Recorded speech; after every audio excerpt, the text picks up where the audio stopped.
नमस्कार मैत्रिणींनो, आजचा व्हिडिओ थोडासा वेगळा आहे. तुमच्यासाठी गप्पा मारण्यासाठी मी खास आलेली आहे. माझ्या प्रत्येक मैत्रिणीला एक प्रश्न नेहमीच पडतो. आता मुलं मोठी झालेत, शाळेला जात आहेत, दुपारचा वेळ असाच रिकामा असतो, तर अशा वेळी मी काही करू शकते का? हो, नक्कीच तुम्ही घर बसल्या बऱ्याच काही गोष्टी करू शकता आणि स्वतःची ओळख निर्माण करू शकता. आता ज्या मैत्रिणींना शिवणकामाची आवड आहे त्या मैत्रिणी शिवणकाम करू शकतात. एकाच प्रकारचं जर शिवण्यापेक्षा वेगळं काहीतरी शिवलं तर एक ब्रँड तयार होतो. आता सध्या जो ट्रेंड आहे ते की आई आणि मुलगी यांचे एकसारखा कॉम्बो ड्रेसचा. तुम्ही त्या पद्धतीने साडीचे ड्रेस बनवू शकता आणि सेल करू शकता. जसं कस्टमर येईल तसं, किंवा साड्यांना गोंडे लावू शकता, ब्लाऊजला वर्क करू शकता, म्हणजेच पिको फॉल करू शकता साडीचं. म्हणजेच एका साडीपासून जवळजवळ तुम्हाला 1000 ते 1500 रुपये भेटू शकतात जर तुम्ही डोकं लावून काम केलं तर. पण प्रत्येक कामात एक लकब हवी, कौशल्य हवं, तरच ते काम परिपूर्ण होतं. जे काम म्हणजे ब्रँड असतं. फक्त आणि फक्त आपणच करू शकतो असं काम हवं. त्यानंतर तुम्ही घर बसल्या मेस चालवू शकता. जर तुम्ही शहरामध्ये असाल तर गावाकडून येणाऱ्या लोकांना खरं तर घरचं जेवण भेटत नाही, आणि जे काही घरगुती मेसपेक्षा इतर मेस असतात त्यामध्ये सोडा वगैरे टाकलेला असतो, आणि त्यापेक्षा घरगुती मेस मुलांना परवडते. अशा प्रकारे मेस बनवू शकता जर तुम्हाला पाककृतीची आवड असेल तर. त्याचबरोबर तुम्हाला पाककृती करून यूट्यूबलाही टाकता येतं जर तुम्हाला सोशल मीडियाची आवड असेल तर. त्यानंतर सोशल मीडियामध्ये जर तुम्हाला भीती वाटत असेल की चेहरा दाखवून सोशल मीडियावरती कसं टाकायचं, तर तुम्ही फक्त तुम्ही जी पाककृती करता त्याचं शूटिंग करून घ्यायचं आणि ते तुम्ही सहज सादरीकरण करू शकता यूट्यूबवरती. जेणेकरून तुमचा चेहराही दिसणार नाही आणि तुम्ही जे करताय, तुमचं कौशल्य आहे ते समोरच्याला नक्की दिसेल. यातूनही तुम्हाला एक नवी ओळख किंवा नवा ब्रँडही तुमचा तयार होतो. रांगोळीची आवड असेल तर रांगोळीचे क्लासेस घेऊ शकता. त्यानंतर मेहंदीची क्लासेस घेऊ शकता. भरपूर करण्याजोगं जर म्हटलं तर करणारी व्यक्ती असेल तर घरी बसून कितीतरी वेगवेगळ्या प्रकारचे व्यवसाय करता येतात. त्यानंतर देवघरातल्या छोट्या छोट्या वाती, त्याचंही मशीन बाजारपेठेमध्ये विकत आहे. ते आणून तुम्ही वाती बनवू शकता. तुपाच्या वाती घरी बनवू शकता. आता संक्रांतीसाठी भरपूर सेल होऊ शकतो, कारण तुपाच्या वाती किंवा आपल्या कापसाच्या वाती ह्या वाण म्हणून दिल्या जातात. याचबरोबर उलन मॅट रांगोळी किंवा आपल्या OHP शीटवरच्या रांगोळी त्या तुम्ही छोट्या छोट्या जरी काढून सेल केल्यात तरी भरपूर तुमचा व्यवसाय ग्रोथ होऊ शकेल. सुरुवात नेहमीच हळूहळू होत असते.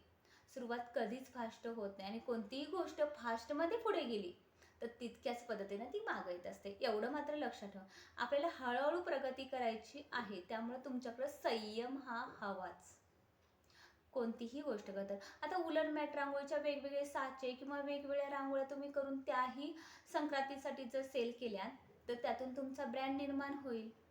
आणि तुमचा ब्रँड निर्माण झाला की साहजिकच तुमची पब्लिसिटी ऑलरेडी होत जाईल हळदी कुंकवामुळे, की आणखीन तुमच्याकडे कस्टमर येतील. संक्रांतीसाठी तुम्ही मेहंदी काढू शकता, रांगोळी काढू शकता. वेगवेगळे आता घारगे संक्रांतीसाठी खास प्रसिद्ध आहेत, त्याच्या ऑर्डर घेऊ शकता किंवा तेही तुम्ही सेल करू शकता. ते आधीच ॲडव्हर्टायझिंग करून अशा प्रकारे घारगे मिळतील, कारण शहरामध्ये बायकांना किंवा लेडीजना तेवढा वेळच नसतो की घारगे तयार करावेत. भरपूर भोगीच्या भाकरी, भोगीचं साहित्य, किती म्हणाल तितके, जितके सण येतील तितक्या तुमच्याकडे व्हरायटी असेल जर तुम्हाला पाककृतीची आवड असेल तर. त्यानंतर तुम्हाला जर एज्युकेशनमध्ये जर आवड असेल तर मोठ्या मुलांना तुम्ही शिकवू शकता. पण त्याच्यापेक्षा लो हवे असतील तर तुम्ही पहिली दुसरी तिसरीच्या मुलांनाही शिकवू शकता, असं नाही. किंवा स्पर्धा परीक्षेची आवड असेल तर त्याचे क्लासेस आजकाल लहान म्हणजे अगदी पहिलीपासून फर्स्ट स्टँडर्डपासूनच स्पर्धा परीक्षा चालू आहेत, त्याचे क्लासेस घेऊ शकता. जेणेकरून मुलांच्या मध्ये जर तुम्ही ब्रँड दिलात, तुमची एक टेक्निक दिली, क्लू दिलात, क्लुप्त्या दिल्यात, तर समोरच्याला अगदी चटकन वाटतं की हां, ह्या क्लासमध्ये वेगळं काहीतरी आहे ज्यामुळे माझा मुलगा शिकला जातो. इतकंही तुम्हाला जमत असेल अगदी लहान मुलांचे क्लासेस घेऊ शकता. पहिली दुसरीच्या, नाहीतर आपले nursery, play group, junior KG, senior KG या मुलांचे क्लासेस घेऊ शकता, सहज घेऊ शकता.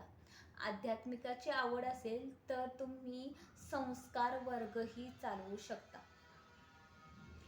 भारताचं भविष्य किंवा एखाद्या मुलाला तुम्ही संस्कार देताय, आपल्या भारतीय संस्कृतीची ओळख करून देताय, अगदी वदनी कवल घेताय, यापासून जी सुरुवात होते ते मातापित्यांचे पाय धरण्यापर्यंत, देवाला नमस्कार कसा करावा यापर्यंत जर तुम्ही शिकवत असाल, त्यासारखं पुण्याचं काम ते कोणतं सांगा बरं. कितीतरी गोष्टी आहेत ज्या आपण करू शकतो, फक्त करण्याची आपल्यामध्ये जिद्द हवी. आता शिलाई कामामध्येच पंजाबी ड्रेस किंवा वन पीस यासारखे ड्रेस ज्यावेळी आपण शिवतो त्यावेळी त्याची प्राइस वेगळी धरली जाते. आता लेडीजांना साड्यापेक्षा ते ड्रेस जे वन पीस सारखे साड्यांचे ड्रेस आहेत ते खूप आवडतात. ते तुम्ही शिकू शकता. क्लासेस लावायला जरी तुम्हाला वेळ नसेल तर तुम्ही वेगवेगळ्या चॅनेलवरती जाऊन सुद्धा शिकू शकता आणि त्या पद्धतीने तुम्ही ते बनवू शकता. अगदी स्वतःसाठी पहिल्यांदा बनवून बघा. स्वतःच आपण फॅशन करायची की स्वतःच बनवून बघायचं की हा ड्रेस मी कसा शिवू शकते. चुका काय असतील ते तुमच्या लक्षात येतील. यूट्यूबही चालवू शकता सोशल मीडियाचं जर तुम्हाला आवड असेल तर. पण यूट्यूबमध्ये भरपूर कष्ट आहेत आणि संयम हा हवाच हवा. कारण जोपर्यंत तुमचे 4000 वॉच टाईम कंप्लीट होत नाहीत तोपर्यंत तुमची मानसिकता अगदी थंड बर्फासारखीच ठेवावी लागते. कोणत्याही घाई गडबडीत तुम्ही यूट्यूबवरती येऊन चालत नाही. मी आज व्हिडिओ टाकला नाही लगेच मला पैसे येतील अशा पद्धतीनं जर तुम्ही व्हिडिओ टाकत असाल तर तुम्हाला अजिबात तिथं येता येणार नाही. कारण संयम ठेवूनच या क्षेत्रात उतरावं लागेल. त्यानंतर जर तुम्ही गावी राहत असाल तर गावामध्ये जे भाजीपाला आपण शेतामध्ये इतका पिकवत असतो आणि तो आपण व्यापाऱ्यांना देतो, त्यामुळे काय होतं ते आपल्याला कमी प्रमाणात पैसे भेटतात. त्यापेक्षा जे स्वतःच्या कष्टाचं आहे ना ते डायरेक्ट तुम्ही बाजारपेठेमध्ये आणून विकू शकता. अगदी कितीतरी पटीनं आपल्याला फायदा होऊ शकतो त्यामध्ये. आणि शेतीमध्ये काम करताना ही फक्त डोक्याचा वापर केला पाहिजे. कोणतं पीक घेताना त्याच्याबरोबर जोड पीक घेता आलं पाहिजे हे सुद्धा शिकलं पाहिजे. आता जर समजत नसेल तर आपल्याकडे वेगवेगळी कितीतरी ॲप आहेत ज्यामध्ये आपल्याला त्याचं ज्ञान भेटतं. फक्त घेणारी व्यक्ती पाहिजे. त्यातून जर आपण घेऊन त्याच पद्धतीनं वागत गेलो तर भरपूर मिळतं. आता जनावरं किंवा आपली म्हशी गाई कितीतरी असतात, त्या गायींच्या शेणाचा किती उपयोग आहे. त्यांच्या एवढ्या एवढ्या ज्या शेणी किंवा आपण जे म्हणतो की गोऱ्या, इतक्या इतक्या गोऱ्या शहरामध्ये 5 रुपयाला भेटल्या जातात. एका बुट्टी शेणामध्ये तुम्ही भरपूर प्रमाणात गोऱ्या बनवू शकता आणि ह्याच गोऱ्या तुम्ही शहरामध्ये विकू शकता. तर ह्या शहरामध्ये कशासाठी, तर त्या ज्या आपल्या कुंड्या आहेत त्या कुंड्यांना शेणखताची गरज असते आणि शहरामध्ये शेणखत भेटत नाही. किंवा गाईचं होम हवन असतं शहरामध्ये, त्यावेळी काही म्हणजे ज्या गोऱ्या असतात त्या भेटत नाही आणि ह्या गोऱ्या गावाकडून विकत आणल्या जातात. त्याचीही तुम्ही विक्री करू शकता. गोमूत्र, गाईचं दूध तुम्ही डायरेक्ट शहरामध्ये विकलं किंवा म्हैशीचं दूध डायरेक्ट शहरामध्ये विकलं तर तुम्हाला कितीतरी पटीनं फायदा होईल. फक्त थोडंच काय कष्ट करावे लागणार आहेत. कारण तुम्हाला गाव ते शहर इथपर्यंतचा जो अंतर आहे ते तुम्हाला स्वतः पार करावं लागणार आहे. तरच तुम्ही तिथपर्यंत येणार आणि कष्टाशिवाय पर्याय नाही. प्रत्येक गोष्टीला कष्ट हे करावंच लागतं. कारण जलद गतीनं मिळालेलं यश तितक्याच गतीनं मागून येत असतं. त्यामुळे तुमची मानसिकता इतकीच हवी की मला हे करायचं आहे पण मला संयमानं करायला लागेल. जर तुमच्याकडे संयम असेल ना यश नक्कीच तुमच्या पाठीशी उभं असतं. म्हणजे कोणतीच गोष्ट वाया जात नाही. फक्त तुम्हाला शिकण्याची कला पाहिजे. जन्मजात माणूस काही ना काहीतरी घेऊन आलेलाच असतो. कारण देव कुणालाच रिकाम्या हातानं पाठवत नाही. तुमच्याकडे जी कला आहे, विणकाम असू दे, शिवणकाम असू दे, स्वयंपाक असू दे किंवा इतर कोणतीही कला असू दे, ते तुम्ही तुमची वापरून ते इतरांना देऊ शकता आणि त्याच्या बदल्यात तुम्हाला जे मोबदला हवा आहे तो घेऊ शकता.